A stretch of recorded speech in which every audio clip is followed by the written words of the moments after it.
masunod mo, sir, na million-million ng views, ang dami nagsasabi, pang best actress daw si Marian dito. Wow. Reaction lang. Direct best actress panoorin na lang. Nahiya ako bigla. Kasi ako, honestly, hindi ako tumitingin ng filmmaking as a competition eh. Hindi siya sports eh, for me. Lahat ng mga pelikula na nasa Cinemalaya this year, meaningful, mahalaga, nagkukwento ng mga communities eh. So ayoko siyang isipin as a horse race because nagtulungan kami lahat eh, kami lahat ng filmmakers, as in kami yung inspiration ng isa't isa, nabasa namin yung mga script ng isa't isa.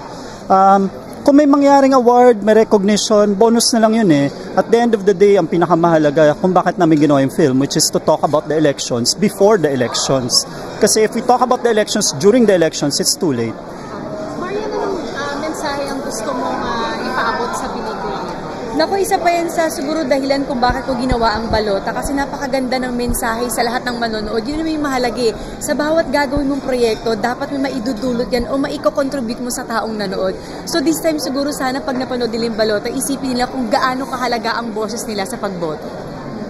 Ano yung mga challenging na ginawa mong eksena? Marami. Lahat. Hindi ko pwede maisa-isa. Parang sa bawat eksenang ginawa ako sa loob ng 7 araw, parang lahat yun for me is challenging. Yeah. Nasulatan ka. Marami. Marami. Ay, meron pa.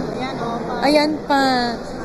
Ayan pa. May mga marka-marka. Pero sabi ko nga, mamawala din naman yan. An actual ballot daw na from Totally. Oo, kasi ang hirap. Parang nung isang eksena namin ni Direk, siyempre makeup yung ginamit ko. Parang sabi ni Direk, Marian remind lang kita na mabigat yan. Eh, ang intense ng mga eksena, sabi ko, Direk, totoong ballot box na ang gawin natin all the way. So, ganun yung ginawa namin.